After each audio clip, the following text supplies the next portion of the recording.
Welcome back. I told you we were going to have a great guest when we came back. It is my honor and my pleasure to introduce you to Susan Drayton. Boy, get your pencils out and start taking notes because I can guarantee you're going to get some things that are very inspiring. Welcome, Susan.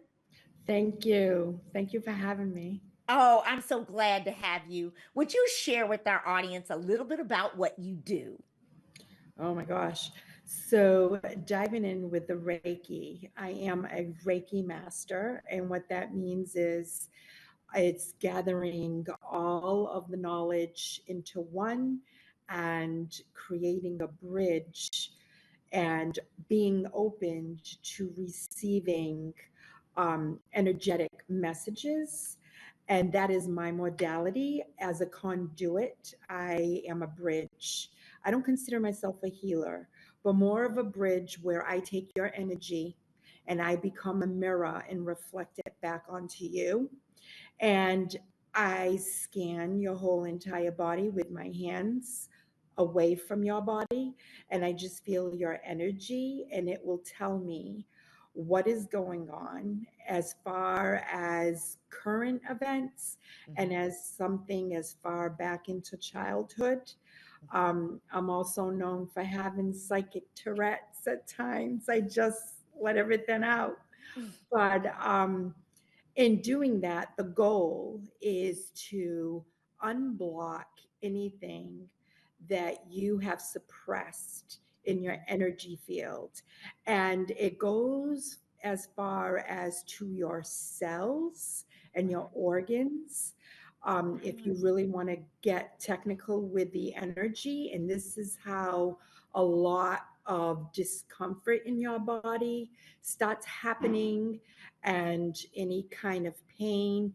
And what we'll do is sit you down or lay you down, and we will sit with it. And I'll bring in meditations, I'll bring in sound as well, because that cuts and clears because of the frequencies of the vibration as well.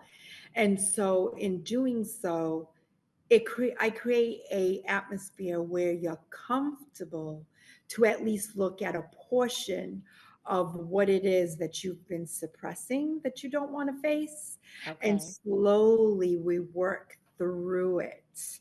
And then I bring in breathing techniques So to is help. that how Reiki helps to heal people and get their energy? Is that what those tools and mechanisms the way that that works? Is that what's happening? It is. That is what it is. It's your pressure points. So Okay. with the crown, from the crown chakra to the root chakra. The root is basically having you grounded in the 3D while you are working and navigating through this journey of your spirit, your soul, and really tying it in and aligning it with your 5D version, which is the more grounded and divinely guided in the knowing. And we are to connect both and work with it in and out of it as frequently as we can. This is not a phase. Okay.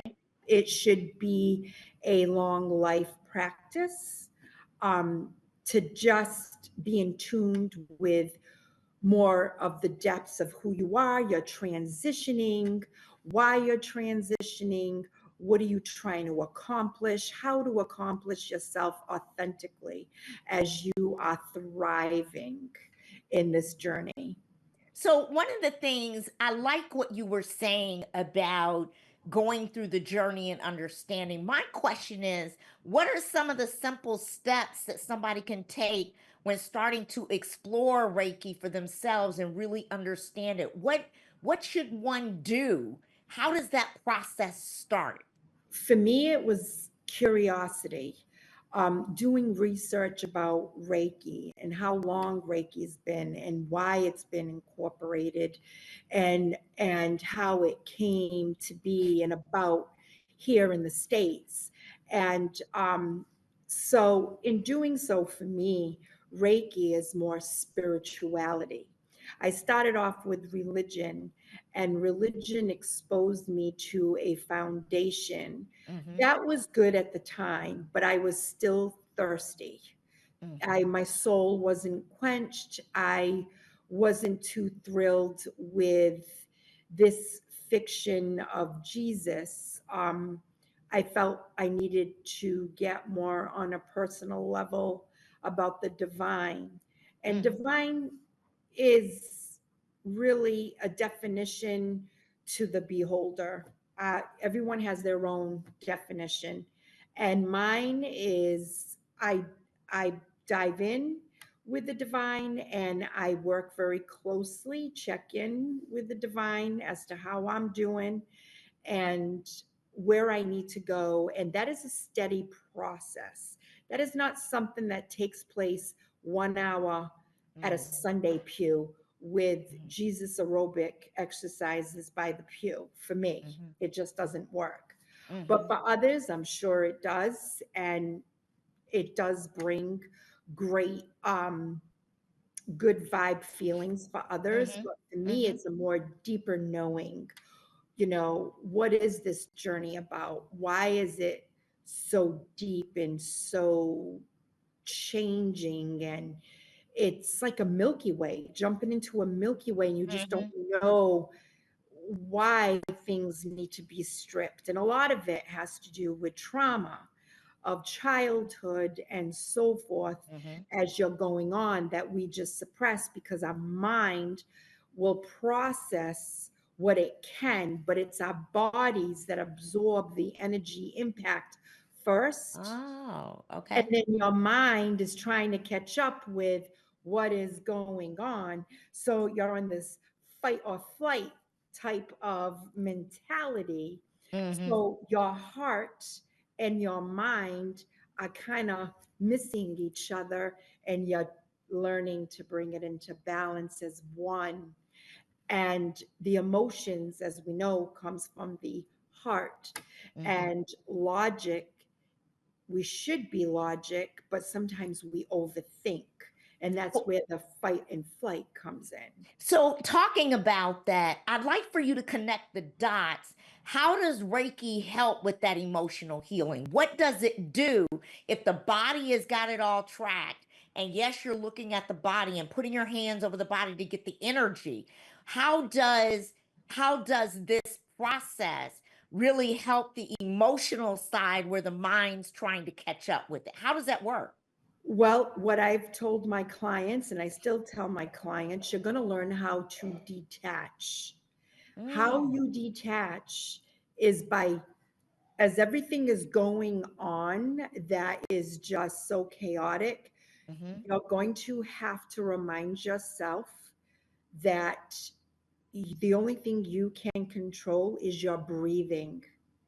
And the more you focus on your breathing, it brings mm-hmm, you to the now, to the present moment. And that is all you can control is that present moment. And when you do, you start shifting in thoughts slowly. You start shifting in your emotions. You become more calmer to the point things start to clear. The veil starts to clear that, okay, it's not as bad as I thought it was, or mm-hmm, this isn't happening like that, mm-hmm. because you're becoming more in the center of who you are. It takes a lot of practice. It's not an overnight thing because we are conditioned to react, and not everything deserves a reaction. Reaction. Mm-hmm, Not everything deserves a response. That's mm-hmm, wasted energy. mm-hmm. We are here to learn how to utilize it in a more fundamental way that is going to enhance our lives and more in the present moment. Hmm.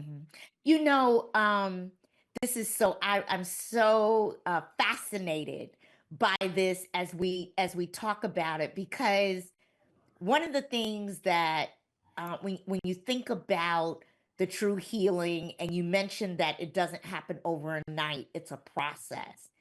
Does it ever reach a destination, or does that destination always change? Both. It Okay. depends in how far you want to go. in with the self. I Mm, know that you will see changes happening.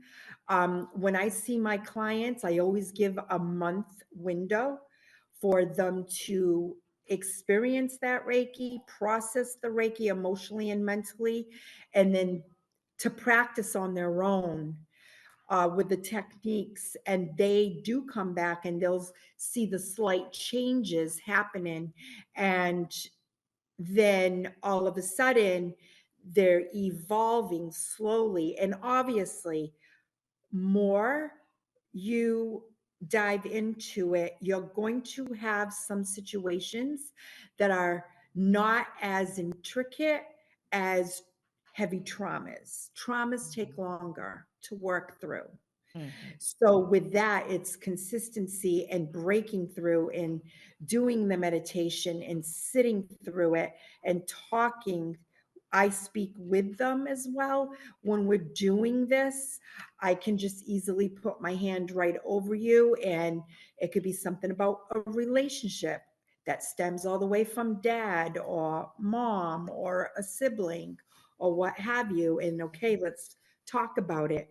mhm, What do you recall happened at that moment? mhm, Hone in on those feelings. mhm. So yeah, Okay, that's interesting, especially when you're saying you're giving them techniques. So there are things that going through this process with you, they don't have to wait to the next visit to get to no. you. There are things that they can do in between to actually grow and develop. I just think this is so fascinating.